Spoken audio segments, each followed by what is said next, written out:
Olá, bom dia, bom dia, bom dia. Está no ar o TV Verdade, aqui somente a verdade, nada mais do que a verdade. A verdade é que domingão agora tem a outra prova do Enem. Já teve a primeira no domingo passado. Sexta-feira passada, Etel Correia estava aqui, deu um show para vocês. Quem assistiu TV Verdade diz que acertou todas as questões do Enem. Então eu vou copiar a Etel Correia e convidei na câmera aberta duas feras, dois professores que estão comigo a partir de agora e vocês vão prestar muita atenção no aulão do TV Verdade, porque está comigo o professor de Matemática e Física, Renato Ribeiro. Bom dia, Renato. Bom dia, Carlinhos. Tudo bem? Tudo bem, seja bem-vindo. Obrigado. Está preparado para dar aula? Preparadíssimo. 7 horas da manhã? Sempre. Você dá aula de manhã, à tarde ou à noite? De manhã, de tarde e de noite. E você não faz mais nada na vida? Não, só dou aula. Tá rico, podre? Tô nada. Estamos melhorando. Tá melhorando? Tem que evoluir um pouquinho, né? Um abraço para dona Dalva lá em Bom Despacho. Vamos apresentar agora o nosso segundo professor, que tem o segredo para você passar no Enem, que é o Vinícius Trindade Moura, professor de Biologia. Bom dia, Vinícius. Bom dia. Tudo bem? Tudo ótimo. Vinícius, você dá aula de manhã, de tarde ou à noite? De manhã e de tarde. Ah, então você descansa à Eu noite. descanso à noite para dar conta do recado. Mas por quê? Você já está rico, então? Não, ainda não. Mas sem saúde a gente não enriquece. Não dá conta, né? Pelo amor de Deus. Renato, o que você achou do primeiro dia do Enem? O que você viu? Nós temos imagens aí da galera, do primeiro dia de exame. A gente não pode filmar dentro, né? Mas tem as moças bonitas, os moços bonitos chegando lá. O que você achou do primeiro dia de Enem no Brasil? O primeiro dia foi um dia bem tranquilo. Cai duas áreas de conhecimentos mais tranquilas, que o pessoal costuma ter um rendimento mais alto, que é humanas e linguagens. A redação que teve um tema que o pessoal ficou meio receoso, que era ligado mais a um tema muito específico, né, da pessoa que tem um problema do surdo. Então, o alunado assustou um pouco com a redação. Mas, no geral, o pessoal acho que teve um alto desempenho. Concorda com ele? Concordo. Essa foi a avaliação que nós realmente tivemos e fizemos, né? Conversando com os alunos. Agora, essa semana é a semana que tradicionalmente é mais tensa para os estudantes. A matemática e a ciência da natureza são as avaliações que eles ficam mais preocupados. É isso que eu ia perguntar para vocês dois, mandando de novo abraço para a dona Dalva. A dona Dalva, lá de Bom Despacho, já ligou aqui para Alterosa, agradecendo um abraço. Ela que é professora de matemática e de biologia. É colega de vocês dois e dá aula particular demais lá em Bom Despacho. Tá rica, dona Dalva. Não é só que ela viaja com o filho para o mundo inteiro. Um beijo, dona Dalva. Aí que eu ia perguntar para você. Eles fazem de propósito, então? Eles deixam as provas mais difíceis para o segundo domingo? Na verdade, o que acontece é o seguinte, o Enem esse ano veio num formato diferente, né? Antes era sábado e domingo. Sábado e domingo e era matemática junto com redação e linguagens. Então, os alunos reclamavam que não dava tempo de fazer uma boa prova de redação e de matemática. E a linguagens deixava um pouco para o canto. Então, esse ano, eles decidiram separar um pouco a área de conhecimento. Então, isso, na minha opinião, vai gerar uma facilidade para o aluno. Mas você está dizendo que a semana passada foi mais tranquila? Foi tranquila. E a pedreira vai ser domingo? Porque a área de exatas é uma área que a meninada tem um pouco de medo, de receio. Mas eu, sendo muito sincero, sendo da área de exata, acho que é mais drama. Ô Vinícius, quando o Renato fala um medo e receio, pelo que eu converso com os alunos nas escolas, eles não têm medo do Enem, eles têm pânico. Né? A palavra, acho que é pânico, não é não? A maior dificuldade é a quantidade de questão, né? A quantidade de questões coloca uma pressão muito grande, então existe uma preocupação de não dar conta, de fazer as contas, vamos dizer assim, né? De uma maneira bem criativa. E eles estão no segundo dia e vivendo uma semana também de tensão contínua. Eu mesmo tenho um filho que está prestando o teste, né, fazendo o Enem. Vixe. E ele comentou comigo outro dia que preferia no modelo antigo, o comentário dele, que era fazer um dia após o outro, né, e acabar logo. Então, no comentário dele, a gente percebe que essa tensão existe, essa preocupação existe, de se preparar também ao longo dessa semana. Fica uma preparação longa, né? E sem pensar que já é longa há muitos anos, né? Desde que entra no ensino médio, normalmente, o estudante já está ouvindo e se preparando para a prova. Eu concordo com ele. Eu acho que o sofrimento é menor quando era 2 dias seguidos. É que nem certos times de futebol que acham que vai jogar campeonato mundial, espera 6 meses, né, para jogar, a hora que chega lá, né? Então fica achando, né, que vai ser, né? E aí não consegue nada, né? E aí ganha o campeonato local. Mas isso acontece nas melhores famílias. Daqui a pouco, você que vai fazer o Enem, daqui a pouquinho esses 2 mestres vão contar para vocês tudo que vai cair domingo, hein?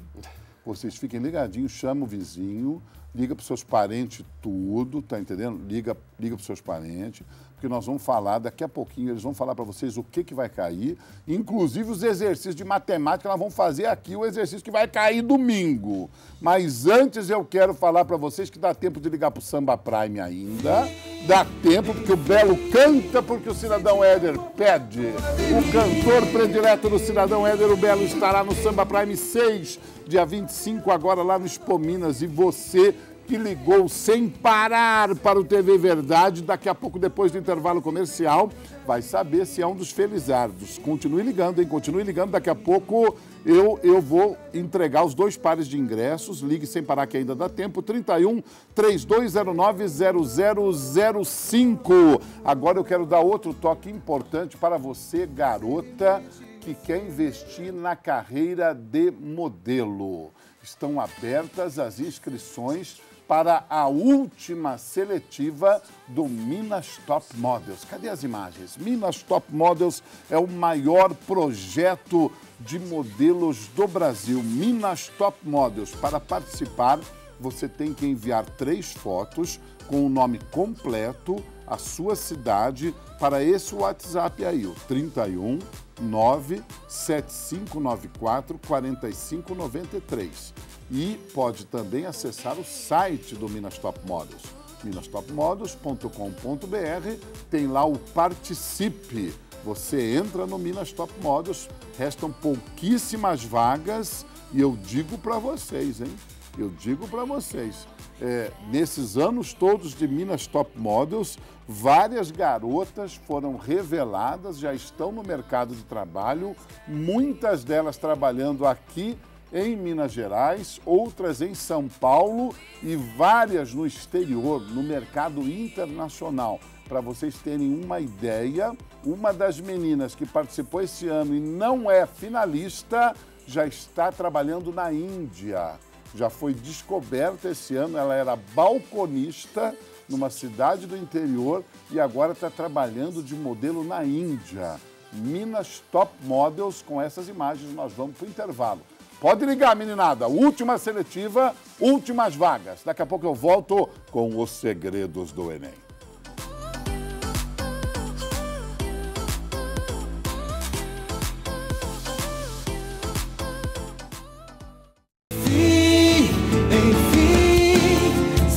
Este é o TV Verdade para toda Minas Gerais. Este é o Belo predileto do Cidadão Éder, cantando para você. Ele que cantará no Samba Prime dia 25, agora lá no Expo Minas, junto com Imagina Samba, junto com a turma do Pagode, Sorriso Maroto, Raça Negra, Pichote tá na mente.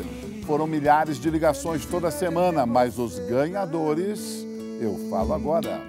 Final do telefone, o primeiro ganhador, final do telefone 2221. E o segundo ganhador, o final do telefone é 8909.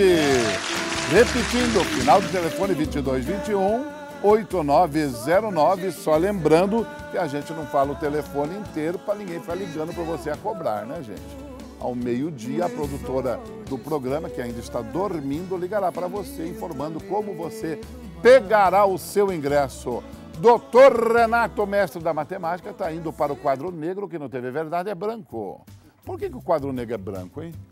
Na minha época, a lousa era verde, o quadro negro era verde. Ainda existe quadro negro verde? Ainda existe, com giz. Será que é esse negócio de racismo? O quadro negro não pode ser negro, mas tem que ser verde? É isso também, né? Professor, eu quero aquela questão que vai cair domingo no Enem. Carlinho, a questão que mais está no Enem, para você ter ideia, em torno de 20% da matemática no Enem, ela é de matemática comercial. Porque o Enem, ele é básico, ele não aprofunda muito na matemática, ele gosta de questões do cotidiano, não é? Então a matemática comercial está presente em 20% das questões de matemática no Enem. São questões do dia a dia, ligadas a dinheiro, é o que a gente chama na matemática razão, proporção, regra de 3. A gente utiliza muito uma regra de 3 para resolver alguns problemas. Então eu vou dar um exemplo aqui de uma questão muito tradicional que ela está ligada à porcentagem. Não é? A porcentagem faz parte desse conteúdo e é uma questão do dia a dia. Imagina que você vai numa loja comprar uma roupa, uma calça, uma blusa, o que for, e o vendedor te dá um certo desconto. E ele fala para você o seguinte, ó, sou gente boa demais, eu te dei exatamente 60% de desconto nesse produto. E quando ele me forneceu esse desconto de 60%, eu, Renato, fui lá e paguei R$800 pelo produto que eu estava comprando. Então, ó, se ele me forneceu um desconto de 60% e a roupa me saiu, ou a blusa, o que for, a R$800, qual era o preço original desse produto? Então, o que o Enem faz? Ele coloca uma questão de cotidiano ligado rico, né? Ao dia a dia, E aí vira e fala para você o seguinte, qual era o preço original? Então ele coloca um texto muito grande que geralmente não faz falta quase nenhuma para resolução, mas na hora mesmo do conteúdo é uma coisa simples. Então você consegue aqui utilizar uma regra de 3. Olha como é que é bem simples. Se eu tive um desconto de 60% no produto e paguei R$800, se ao todo o produto é de 100%, ele é dividido em duas partes. Uma parte que a gente chama de desconto e uma parte que é o valor pago. Se você teve 60% de desconto, quanto que você pagou pelo produto? 40%. Então a gente diz que 40% representa R$800 de alguma coisa X, que era 100%. Então é uma regra de 3 bem simples, ó, bem direta. É uma matéria bem básica de colégio. A gente aprende isso daqui no fundamental, lá com 12 anos, 13 anos. E o Enem cobra esse tipo de questão e o aluno tem muita facilidade. Às vezes o que o aluno assusta muito no Enem é falar o seguinte, pô, mas é simples assim? Deixa eu inventar moda, deixa eu começar a colocar coisa que não existe. Então o aluno só tem que ter tranquilidade, colocar as contas no papel, organização e leitura. Bem tranquilo. Professor, oi. Eu sou da área de humanas. A minha pergunta para o senhor, a conta já acabou? Não, agora eu vou finalizar a conta. Olha como é que é fácil matar. Uma pessoa de humanas fica olhando para essa tela 2 horas. Não, mas a conta já acabou. Isso daí você está acostumado a fazer no seu dia a dia. Quando você vai numa loja, chora um desconto. Eu não ou vou, negocia. Minha mulher não deixa. Não, então é melhor. Dinheiro melhor mulher que tem. Nem dinheiro ela me dá. Então, assim, é uma coisa do dia a dia. Pedir um desconto, cobrar uns juros quando você paga uma conta atrasada. Então, o Enem, ele é muito cotidiano, então não tem invenção de moda. A gente como é que finaliza? Multiplicando cruzado, aí entra uma matéria aqui, proporção, ó. Só multiplicar cruzado eu vou ter 40x vai ser 800 vezes 100. Dica do Enem, assim, muito importante na matemática. Tem que ter o hábito de simplificar, sabe? Um dos grandes defeitos do Enem, assim, que o aluno nada reclama muito, é conta, e a gente se perde nas contas. Então sejam organizados, façam com calma, coloquem num papel, estruturem e, olha como é que fica simples. Corta um zero e corta um zero. Não é moleza? Simplifica o 8 com esse 4, dá um 2. Então olha o preço desse produto, R$2.000. Aí você teve lá um descontão de 60% e pagou só 800. Então não é uma questão de nível difícil. Essa vai cair. Vocês decoraram? Agora eu vou falar o que vai cair de biologia. Professor, o que cai de biologia, hein? História de bicho, de planta, o que é? Sei lá, não sei. O que cai de biologia é uma pergunta muito interessante. Ignorante, né? Interessante, porque é o que interessa mesmo. A biologia é, notadamente, o conteúdo maior que se ensina na escola, mais extenso. Mesmo porque é o estudo da vida, né? Então, envolve desde os aspectos do ambiente quanto os aspectos do próprio organismo. E o Enem cobra 15 questões. Então, o que vai cair é algo que realmente nos inquieta, assim, o que seria a prioridade para os que elaboraram a prova. Mas, historicamente, nós temos algumas áreas da biologia que predominam no Enem. Então, com certeza, com total convicção, eu posso dizer para você, candidato, que a ecologia vai estar presente não só na prova de biologia, mas também interagindo com as outras áreas da ciência da natureza, com a física e com a química, especialmente a química. E dentro da ecologia, que é um campo muito grande, né, muito amplo, ecologia também é o estudo do ambiente. Imagina, tem a biologia que é o estudo da vida, e dentro da biologia, a ecologia que é o estudo do ambiente. Existe um assunto que, como o colega Renato já antecipou, que é do cotidiano e que com certeza vai estar presente, que é a questão do reflorestamento, da recuperação de área degradada. Então esse é um problema, principalmente no Brasil, muito recorrente, muito necessário o aluno conhecer. E dentro da recuperação da área degradada, existe um capítulo da biologia que se chama ciclo biogeoquímico. Dentro dele, o ciclo do nitrogênio. O ciclo do nitrogênio ele é fundamental porque com as espécies leguminosas você consegue iniciar uma recuperação. Então você imagina como aconteceu agora recentemente, né, na região de Mariana, em Bento Gonçalves. Você tem uma região degradada, uma região que está impactada pelo acidente, se é que a gente pode chamar de acidente. Mariana, por exemplo, tudo que aconteceu em Mariana. Isso. Tem uma região degradada que pode cair. Exatamente. No caso de Mariana, pode cair. Até mesmo nas questões de química, né?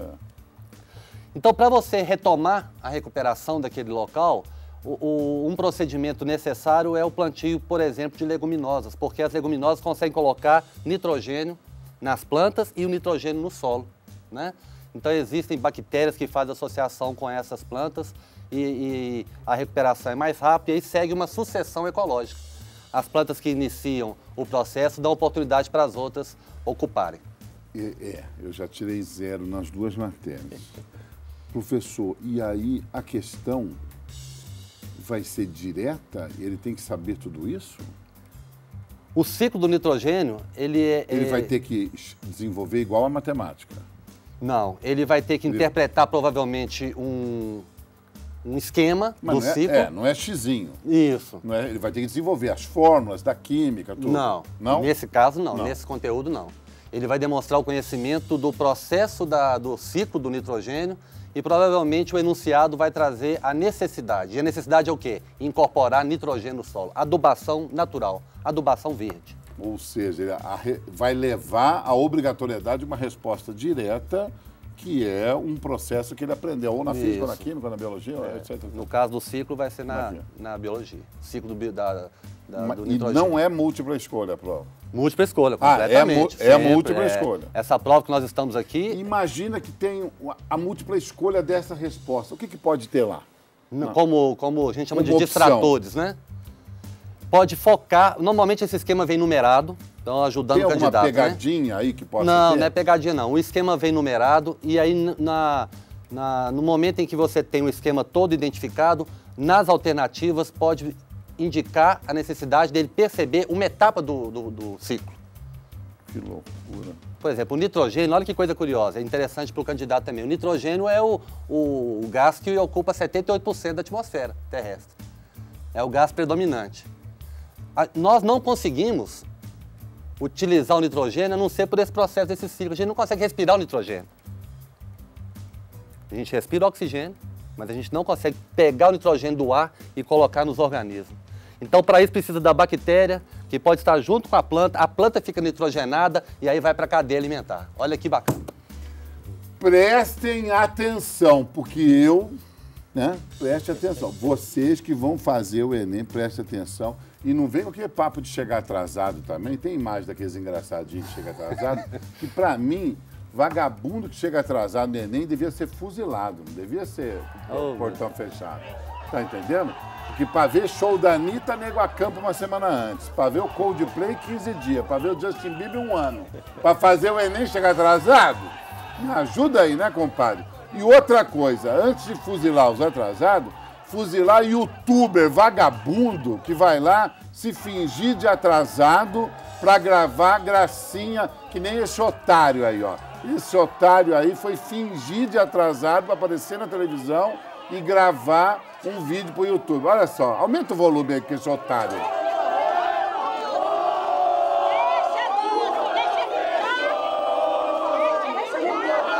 Olha só que princesa.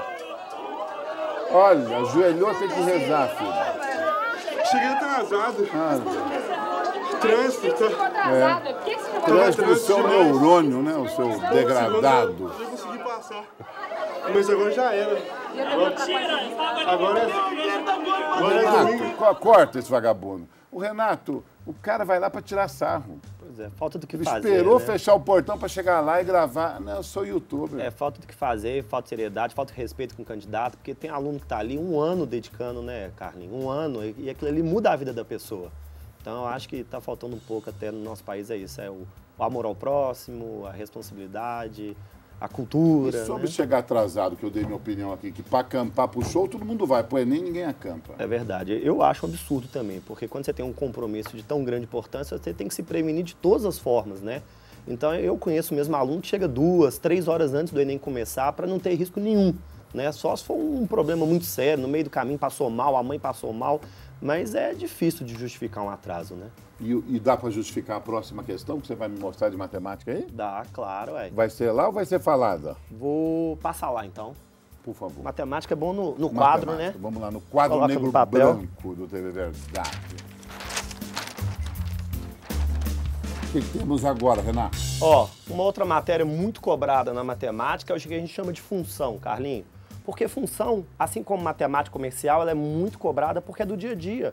Não sei se vocês lembram aí, função é uma relação entre duas variáveis. Então, Carlinho, por exemplo, quando você dá uma passeada em BH, tal, você pega um táxi. Quanto você vai pagar no preço de uma corrida de um táxi? Qual é o valor que você paga numa corrida quando você sai de um certo lugar e vai a outro? O que você teria que me responder? Depende. Depende do quê? Depende do tanto que você vai andar. Então, vê se você concorda comigo que o preço de uma corrida de um táxi vai depender do quilômetro rodado. Quando você pega um táxi daqui, né, da televisão até um shopping, você paga um certo valor. Quando você pega o táxi daqui para um aeroporto, você paga um outro valor. Então existe uma relação entre o quilômetro rodado e o preço da corrida. Nessa relação a gente chama isso de função. O quilômetro rodado é chamado de domínio, quem manda na função, e o preço da corrida é chamado de imagem, a consequência de alguma coisa. Vê se vocês concordam que eu consigo representar isso através de uma equação. A gente representa isso, ó, f de x em função de x. Existe alguém dependendo do x. Corrida de táxi, bora lá. Bandeirada inicial 4,20 e 2,20 o quilômetro rodado.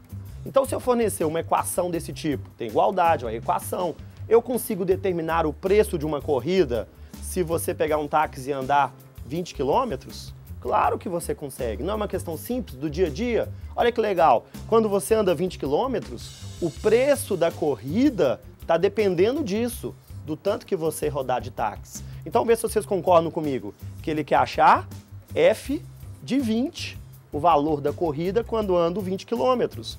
Olha que legal a continha e olha como é que ela é uma coisa de cotidiano e olha como é que ela é simples de resolver. Uma simples substituição. Eu te dou a relação e em cima da relação você coloca o valor do quilômetro para achar o valor da corrida. Então, ó, quanto que se paga numa corrida? 4,20 mais.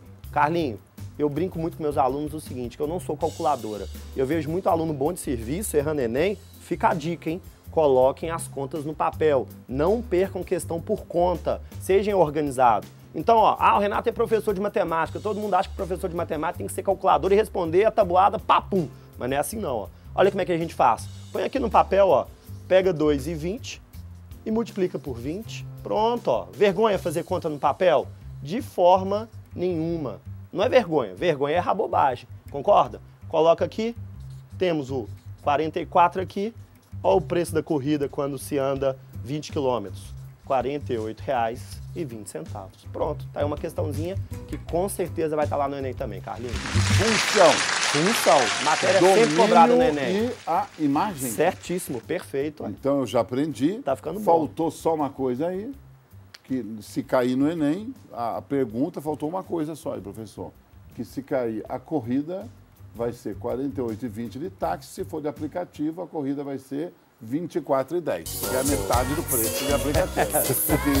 Porque para ter dinheiro entrar de táxi hoje só rico mesmo, né?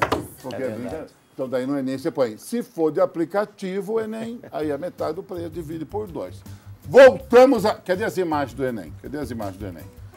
Lembrando que o Enem, gente, é pelo horário de Brasília, tá? Não adianta você ficar chapado na balada e chegar lá pro dono do portão e falar, não, é pelo horário de Brasília. Gente, não vem com essa história, né? Então, o acesso lá abre ao meio-dia em ponto e fecha às 13h, o portão. Então, pelo amor de Deus, e é o horário de Brasília, tá? A prova começa às 1h30 e termina às 6 da tarde. Confere, confere?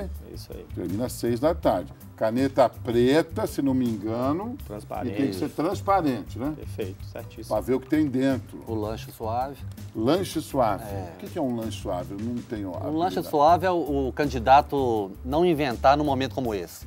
Levar alimentos que ele não está acostumado. De pernil, não. Exatamente. Líquidos que ele não está acostumado a beber, né? Por exemplo, às vezes um suco mais adocicado. Pão com mortadela. Se der bem com mortadela, sim. O local da prova é o mesmo do primeiro dia, viu, gente? Mesmo do primeiro dia, tá bom? Então, só lembrando a galera também que vai cair na prova de biologia outra questão. Além dessa que nós falamos aqui da ecologia com a química, vai cair o quê, professor? Bom, nós teremos também nessa prova o segundo conteúdo mais contemplado, que é a bioquímica. Bioquímica, o que é bioquímica? A bioquímica, então, é a união das moléculas, né, em favor do organismo, vamos dizer assim, que atuam no organismo. Dentro da bioquímica, nós temos uma área chamada as biomoléculas. E dentro das biomoléculas, nós temos os lipídios. Os lipídios mais comuns são as gorduras, os óleos. Mas eu gostaria de transmitir para o candidato um conhecimento aparentemente simples, muito dito no cotidiano, mas que ele pode ser testado no conceito formal, que é o colesterol. O colesterol, normalmente, no senso comum, no dia a dia, ele é tido como um vilão. O candidato às universidades, ele precisa demonstrar o conhecimento que o colesterol é molécula útil, que ele compõe as membranas de todas as células. O colesterol é precursor da bile, que ajuda a digestão das gorduras. O colesterol é precursor de vitamina. Então, esse conhecimento, com certeza, não só para o Enem, né? Na biologia a gente tem essa alegria, né, de não ensinar só para a prova, a gente ensina para a vida. E existe o HDL e o LDL, e quando se fala colesterol vem à tona. Bom e ruim, né? Que é separado em bom e ruim, nós já estamos aqui já desconstruindo essa ideia. E agora talvez o estudante que não esteja bem preparado não saiba que HDL e LDL não são colesteróis. Ah, é? Não. O HDL... Os médicos mentem pra gente? Eu acho que eles omitem. Bando de cardiologista mentiroso. Às vezes omitem até para a consulta ficar um pouco mais objetiva. Acelerar de ele ganhar mais dinheiro do plano, né? O HDL e o LDL é uma sigla para transportadores de colesterol. Então são vários transportadores, não existem apenas o HDL e o LDL. E entre o HDL e o LDL há uma diferença de densidade para esse transportador. Então o colesterol, como um lipídio, ele não se dissolve no sangue, que é líquido, né? Muito composto por água. Então ele tem que ser transportado por essas moléculas. O LDL é de menor densidade e ele tende, olha bem, tende a se agregar nas paredes das artérias. Ele que entope? Acima do nível, né, considerado o nível desejado. Já o HDL, ele também precisa de uma faixa de concentração. Tem um mínimo e um máximo, né? Quem faz, um estudante, o candidato que faz exame de sangue vai encontrar lá, na idade dele, qual que é a concentração desejável. Mas o HDL, ele faz um papel muito curioso, que é, às vezes, retirar o LDL da circulação e transportá-lo para o fígado para que ele possa ser metabolizado, ou seja, transformado em outros produtos, como a bile, que eu disse anteriormente. Por causa disso, o HDL ficou sendo considerado o bonzinho e o LDL como o vilão. Mas o colesterol é sempre bom. O problema é a educação alimentar. E isso pode cair lá e ser uma pegada para o aluno? Pode ser. É? Pode. Pode ocorrer. Não sabia que caía colesterol no Enem, rapaz. Pois é. Mais alguma coisa de matemática que a gente possa dar a dica para o nosso amigo desesperado em pânico que está em casa? Terceira matéria mais cobrada de matemática é estatística, né? Estatística é a parte da matemática que trabalha o estudo de uma amostra para você chegar à conclusão a respeito de uma certa população. Então eles cobram muito estatística porque ela é análise de tabela, de gráficos, é a coisa do cotidiano que eu comecei falando que é muito importante. Então os 3 tópicos da estatística mais cobrado: moda, mediana e média. E o próprio nome já diz mais ou menos o que cada uma coisa significa, né? Moda, termo que mais aparece dentro de um conjunto de dados. Mediana é um termo central que está no meio exato. A dica aqui da mediana é que a gente nunca pode esquecer, eu só consigo achar mediana quando os meus termos estão ordenados, você tem que colocar em ordem crescente ou decrescente para achar o termo central que está no meio exato, que é a mediana, e média é a soma de todos os termos dividido pela quantidade. Então, dentro das 3 matérias de matemática mais cobrada, você tem ali em torno de 35% da prova, é uma prova de 45 questões só de matemática, você tem matemática comercial, função, primeiro e segundo grau e estatística. Quando o senhor fala em estatística, sabe o que eu lembro? De eleição, quando sai aquele negócio de pesquisa eleitoral, que sai tudo errado, que dá tudo errado, dá tudo ao contrário, né? Sempre dá tudo ao contrário. O cara que faz a pesquisa faz errado, então ele não estudou estatística? Na verdade é o seguinte, a estatística para ser correta, ela tem que seguir certos critérios muito rigorosos, né? Então ela tem que ter uma seriedade e transparência muito grande, porque é fácil de você manipular os dados. Falta de conhecimento não é. Talvez foi falta ali de vontade ou algum interesse próprio, né? Um candidato, então, que manipular domingo no Enem, zero. Zero. Vai tomar zero na Com questão. certeza. Viu? Professor, não cai mais nada no Enem daquelas coisas que a gente aprendia no milênio passado? Da biologia simples? Que, ó, primeiro que eu falei para o senhor, não cai nada de bicho, de planta, de reprodução, não cai mais nada disso, isso não existe mais na escola? Por incrível que pareça, não existe mais. São questões que eu jamais traria aqui, como sugestão. Pode cair. Mas isso ensina na escola ainda ou não ensina mais? Ensina porque a escola... Mas virou um beabá. A escola, vamos dizer, ela evolui mais lentamente do que os processos e até a própria teoria da educação, né?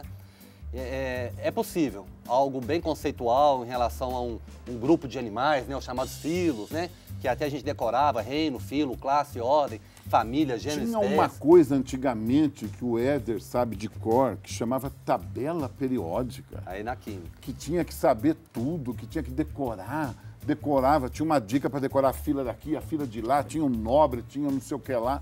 Não existe mais tabela periódica? Não. Como assim? Existe a tabela periódica, mas ela não está sendo trabalhada nesse contexto de ser decorada. Não tem que decorar que não cai. Cai, mas o que cai sobre a tabela periódica, o estudante, o candidato, tem que ter condição de realizar ali com os dados. E muitas vezes a questão traz os dados. Não precisa fazer mais nada aquele negócio de átomo, da molécula, aquelas continhas em volta, não tem mais nada daquilo? Não, dessa forma não. Graças a Deus, graças a Deus, que bom, que bom. Mas, pena que está acabando o programa, mas eu estou com uma certeza na cabeça, porque eu com 70 anos eu vou voltar para a faculdade, para fazer meu curso de Direito, que eu quero fazer Direito também. Mas eu vou ter que achar uma faculdade que pague e passe, assim, tipo particular, né? Porque se eu for fazer esse Enem, eu estou roubado, não vou entrar nunca. Mas muitas faculdades utilizam o seu processo do Enem para você vou ter que achar uma que tenha que fazer a matrícula para entrar, porque é zero, vou tirar zero. Está muito difícil o Enem. Mais uma rapidinha ou não, Renato? Dá tempo? Dá tempo, claro. Ué. Uma rapidinha de 2 minutos. Bora lá, então. Quando a gente pensa em cima de... 2 minutos mesmo. 2 minutos mesmo? Então tá. Quando a gente pensa em cima de geometria, por exemplo, tem uma matéria que o Enem gosta muito de cobrar, que é a geometria de sólidos, figuras tridimensionais. Olha aqui, Carlinho, você já pensou em calcular o volume que você ocupa no espaço? Eu sei que é grande. É? Sei que é muito grande. Então é o seguinte, é fácil calcular o volume de uma pessoa. Imagina o Carlinho. 130 quilos. É grande. Mas imagina o Carlinho. Tem como achatar o Carlinho, transformar ele num cubo, numa pirâmide, num cilindro? Vários cubos. Numa esfera? Mais ou menos, né? O problema é que você achata, mas depois você não volta o Carlinho pra original. Então como é que a gente faria para calcular o volume do Carlinho? Olha que questão legal, Carlinho. Enche uma piscina ou algum recipiente com água até uma certa altura. Joga o carrinho lá dentro. Olha lá o Carlinho lá dentro, ó. A água vai subir ou não vai? Vai. 2 corpos não ocupam o mesmo lugar no espaço. Aí, ó, tá vendo esse novo espaço todo aqui, ó? Quem ocupou esse espaço todo aqui? Carlinho. Calcula o volume, ó. Volume de uma figura, de um prisma, área da base vezes altura, comprimento vezes largura vezes altura. Tá lá o volume do Carlinho calculado. Bem bolado, sem deformar o Carlinho. Bem bolado isso, Eureka, bem bolado. A última rapidinha tem uma dica biológica, quimicológica, rápida? Bem rápida, é um tema que não pode faltar, né, nessa proposta nossa aqui, é o DNA. E no caso aí a célula-tronco. A célula-tronco é da aplicação da biologia, muito interessante, está abrindo um campo muito grande para as terapias genéticas. Para o candidato, apenas uma diferenciação. Célula-tronco totipotente é aquela célula-tronco que pode se transformar em qualquer outra. ela é obtida pela retirada dos embriões. E já uma célula-tronco pluripotente é aquela que é retirada da adulta. Pode ser do cordão umbilical ou até de outros tecidos, o que é mais complicado. E essa fica com a limitação em que ela pode se transformar. Mas a célula-tronco é um achado fantástico e dá muita esperança para cada um de nós nas terapias futuras aí contra, por exemplo, cânceres e degenerações, até questões neurológicas. E se cair na prova alguma coisa que fale epitélio, epitélio é uma coisa que cobre o corpo inteiro, viu, gente? E é o que eu estou tratando, que está cobrindo a minha córnea, por isso que eu estou de óculos, viu? Chama epitélio o troço que eu descobri, tá? Na escola eu não aprendi, fui aprender agora depois de velho. A última rapidinha do Renato, hora do desespero, tá acabando o programa, o Enem tá chegando domingão. O que que precisa? Não precisa, é dica de matemática ou você quer dar uma dica para o aluno, tranquilidade máxima, o que precisa para fazer uma boa prova? A principal coisa na matemática é concentração e acreditar no que você fez ao longo do ano. Ter consciência do que foi trabalhado, do que foi estudado e que você não precisa saber tudo. Como eu disse, matemática é feijão com arroz, é saber fazer o básico. Então o Enem são 45 questões de matemática, não tem que tirar total, não é vergonha nenhuma pular uma questão que você não sabe. O Enem ele cobra do aluno saber fazer o básico. O que é difícil é para alguns, e isso não faz muita diferença na nota do Enem. Muito obrigado, Renato. A última do professor Vinícius Trindade. Eu considero muito importante você que está fazendo o Enem, especialmente se é jovem, a sua geração é uma geração que está sendo caracterizada por muita distração, muita falta de concentração, né? Então, para essa prova, se prepare e durante a prova, leia o enunciado com calma, analise as imagens, as figuras, as fórmulas, porque isso é fundamental para você resolver a questão nas alternativas que você vai ter em seguida.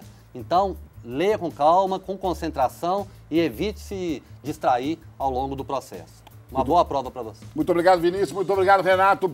Parabéns para vocês que estudaram, sucesso para vocês, que todos vocês façam uma prova excelente no próximo domingo. Mamães, fiquem tranquilas, tá bem? Toma uma maracujina aí, vai correr tudo bem, tá entendendo? Os filhinhos vão fazer a prova tudo tranquilo, tá bom? E vamos chegar na hora. O Belo canta para vocês, porque daí também espanta os azar todos. Um abração pro Enzo, pra Amanda Ribeiro, pro Sérgio, pro Marcos Caldas, pro João Leonardo e pro Newton Sérgio Teófilo Otônio. Tchau! Fazer amor jurando amor sem fim, sem fim, sem fim. Tua beleza enfeita o meu jardim.